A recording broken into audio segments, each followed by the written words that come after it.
So this might be a controversial statement, but let me know if you agree. It seems like in the last couple years, there's been more and more photography content that takes really simple problems and concepts, overcomplicates them, gives you a solution just for the sake of making content about this made-up problem. Does that make sense? It's like we're overcomplicating photography for the sake of having something to talk about. And in this video, I want to dispel a lot of those topics and myths that I see online to help amateur photographers focus on what actually matters to make better pictures.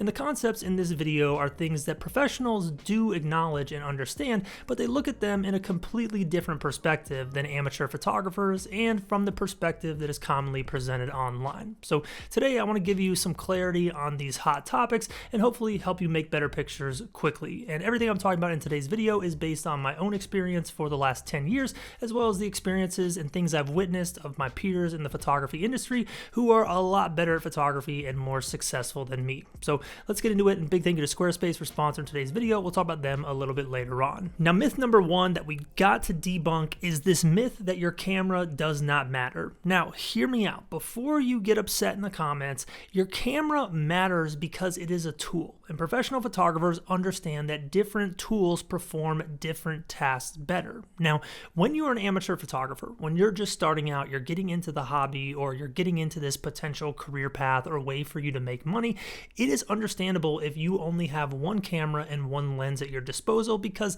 this is an expensive thing to get into. Cameras are not cheap, lenses are not cheap. I totally understand when a photographer is a beginner, them saying, hey, I'm making the best with what I can, and I can make great pictures with whatever tool you give me.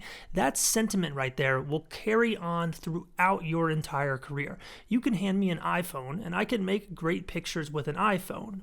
But the big change happens as you progress in your career and you have access to more things. Your perspective should shift to where you understand that just because you can make good pictures with an iPhone doesn't mean that you can't make better pictures with a better tool. So the difference between amateurs and professionals is this change that happens in your perspective. Amateurs get stuck in this idea of the camera doesn't matter, and they stay there forever. People who progress into being a professional slowly begin to understand that, hey, as my career goes forward, as I earn more money and can reinvest that money into my business, I have access to better tools, and different tools do different things better than others. Some photographers might spend a lot of money on high ISO performance cameras because that's what they need. Others might spend money on a Hasselblad camera because they want the higher resolution and they see a benefit to that camera. Every camera has different attributes and every situation has different limitations. So as a photographer, you need to understand this balance between those two things.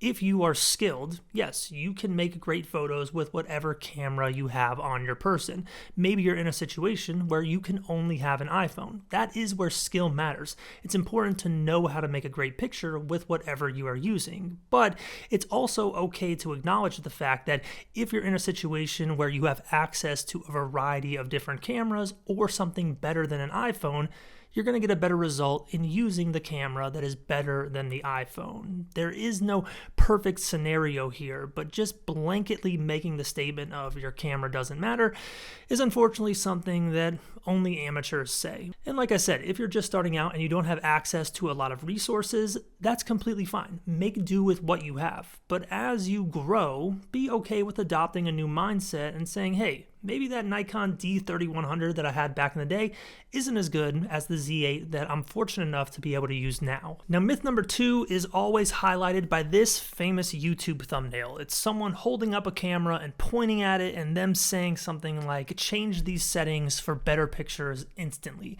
Unfortunately, that is not how it works. So I think we could identify this myth as somehow your camera settings are causing you to have bad photos. At the end of the day, your camera settings only do one thing. That's provide you with a proper exposure. If you get your aperture or your ISO or your shutter speed wrong and your image is blurry or out of focus, yeah, the image is bad. You need to fix those camera settings. Everything else in your camera, every other setting, is an added technological bonus over the last couple years, and it's there simply to make it easier for you to make pictures. And that is what professionals understand. They understand that using something like subject tracking on a photo is not a necessity. It's something to use when you're in a situation where you have to track a subject. They understand that changing the meter inside your camera is based on the situation that you're in. Sometimes having a wide meter is better, sometimes having a spot meter is better. Amateurs unfortunately believe that there is some magical sauce inside your camera that you don't know about and you have to change, and miraculously it's going to make your pictures better.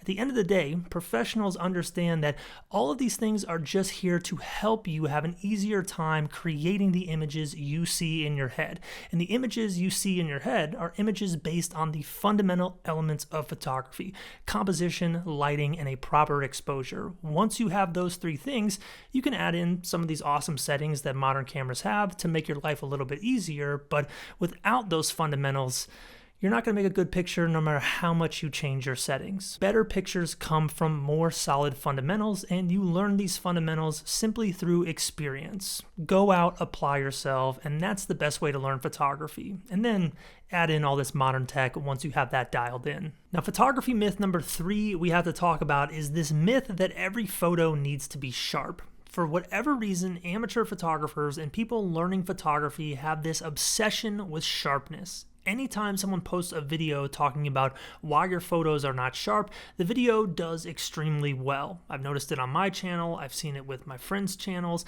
and it leads me to believe that amateurs and people learning photography are very interested in this topic. But I also think that amateur photographers misinterpret what sharpness actually is.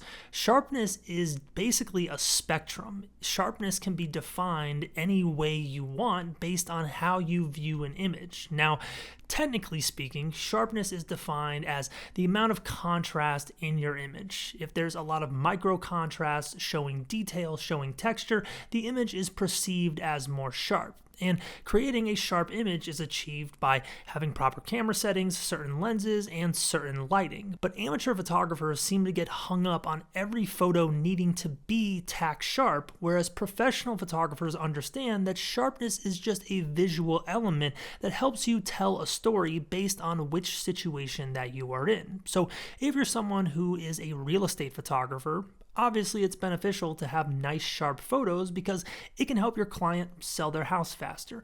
If you're someone who is a wildlife photographer, you can create a more compelling story by having images that are sharp and showcasing textures of animals. For example, maybe it's a grizzly bear who just got out of the water.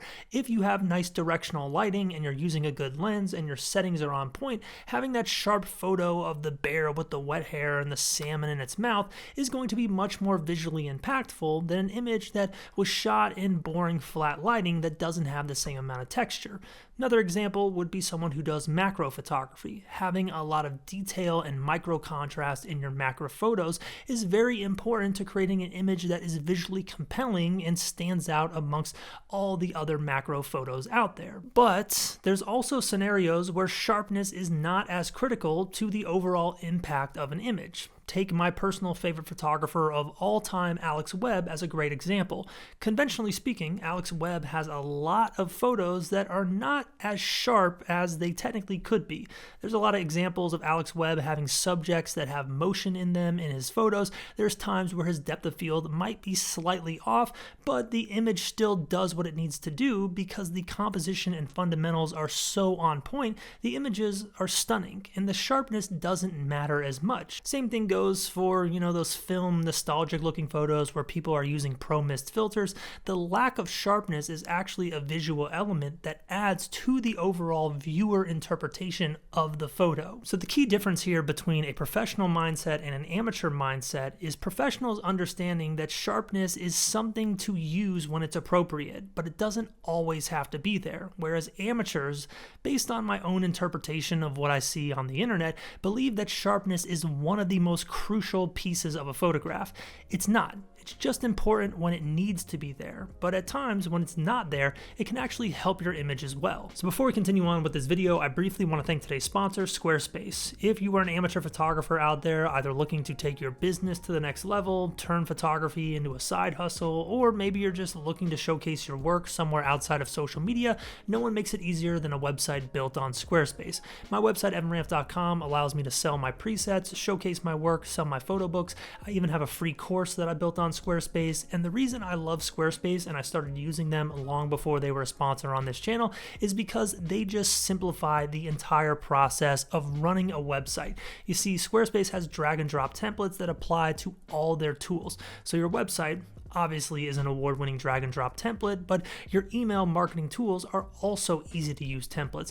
If you want to build a course, it's a very easy to use template. And with tools like Fluid Engine, you can literally move things around on your site and customize them with ease. And Squarespace allows you to easily accept payments with Squarespace Payments, and you can even have AI help you build your website so you can get inspiration faster. I have a number of different videos on this channel breaking down how I use Squarespace in my business, so if you want to build a course, maybe you want to build a portfolio that looks a little bit more professional, or you want to build a website that looks like mine, you can go to the website resources tab on this video and check out any of those videos. There's also a video about how to sell prints. There's also a video about how to set up a passive income system. There's a number of different ways you can use Squarespace, and all those resources are down there for you to check out. So if you go to squarespace.com/evanranft, you can start a free trial, follow one of those videos, build a trial site for yourself, and when you're ready to sign up, you can use code evanranft to save 10% at checkout. That's squarespace.com/evanranft to start a free trial and use code evanranft to save 10% at checkout.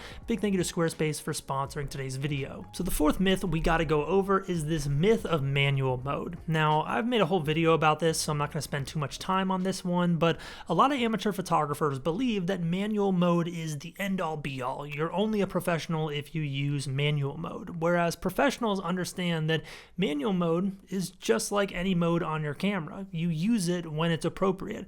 I personally use aperture priority mode for 99% of the photography that I do because it's just easier. If I'm being honest, my camera is a lot smarter than me. It has a light meter in there. It knows what's going on way faster than my brain can operate. So if you're an amateur photographer, start with manual mode, 100%. It's very important to know how to shoot in manual. But once you learn how manual mode works, you can use whatever mode on your camera you want. You could use auto if you want because you understand when to override the camera. If you're in a situation where your camera does something a little bit funny, like mine for example, at times will drop my shutter speed too low in aperture priority mode, I know, okay, I gotta raise up my ISO a little bit and we're good. Sometimes if I have my camera on auto ISO, it will shoot it up to like 6400 and I'm like, hey, pump the brakes camera, we're gonna bring that ISO back down, and I override the camera. But I'm doing that with an understanding of how all my settings work. So I can use whatever mode I want, and at times I will move back to manual mode when I need all that control. Essentially, amateurs look at manual mode as this necessity to be professional, where professionals look at manual mode as just another tool on their camera that they utilize to take control of their settings when they need to. Now, the fifth myth we gotta go over is this myth of always needing a new location. Now, in today's social media world, I think there is a lot of pressure put on photographers to always need a new thing, a new location. We got to go somewhere else. I made a photo of this place, now I got to go to this place. Essentially, it turns photography into you being Thanos, and like your photos are infinity stones. So you go to the Bean in Chicago, you get the photo at noon on a Tuesday, and boom, you got your stone, move on to the next one. That is an extremely weird metaphor, but hopefully it makes sense, but it's also an extremely bad mindset to have because you're focusing on the subject matter in your photo versus making the most of the subject in your photo. You're essentially so fixated on moving from one location to another that you're not focused on maximizing the potential of a particular location. That is how professionals think. Professionals might go to the Bean in Chicago at noon on a Tuesday, make a decent photo, but immediately start thinking of how they can improve on it. Maybe if they go back in a month when the weather is different, or they go early in the morning, they can capture an image that reflects an idea that they have in their head. Their goal is to maximize the potential of a location, whereas amateurs are just simply trying to get to a location, make the photo, and move on. A great example of this phenomenon is how landscape photographers at times will go to a location and stay there for multiple days waiting for the opportune weather conditions, or they might find a location and wait for a specific time of year where a flower bush is blooming in front of their scene so they have an appropriate foreground. It takes months and months of work and planning to produce these landscape photos. They're not just going to a place one time, they're trying to maximize the location with all the variables that they don't have control over. It's the reason why landscape photographers can charge so much for workshops. It takes a lot of effort to learn about all these different things that play a part in producing these amazing images. Professional photographers look at locations as something to optimize, and they use trips to those locations essentially as pre-production. They plan different shots, where amateurs just go somewhere once, they get the photo, and they're done. Now, with that being said, there's one honorable mention on this list that I don't want to spend too much time on, but I simply want to say that it's okay to have your photos be something that is more than just a social media post. It's okay to look at your photography the same way that musicians look at songs, or people look at certain TV show episodes. Just because you made a photo and posted it on Instagram doesn't mean it's expired. It doesn't mean that photo goes away. Great images can live long past the time that you share them on social media. So if you're an amateur out there, look at your work with a little more reverence. If you make a photo you're proud of, it's okay to share it every now and again. It's okay to print that photo multiple times and sell it at different times as print runs. It's okay to display that photo in a number of different places. Photography doesn't expire, and I think social media unfortunately has trained a lot of beginners to think that everything is one and done, leading to this infinity stone mindset around locations. Everyone feels like everything should move so fast, when in reality, photography is just as much of an art form as everything else. If you make a beautiful photo, it can stand the test of time, so treat it that way. And that right there is a good note to end this video on. If you have anything to contribute to this conversation, do it down below in the comments. Hit the thumbs up button on today's video if you enjoyed it, and linked in the description on this video is a link to a new program that I'm working on. It's called 4-Day Photographer. The goal is to help you improve your photography in 4 days. It's going to cost $45 when it's launched, so go to that link down there. You can sign up for the mailing list, and I'll let you know when it's live, probably at the end of July, early August. But with that said, I'm going to get out of here. Thank you so much for watching. Hope this video helped, and I'll see y'all in the next one.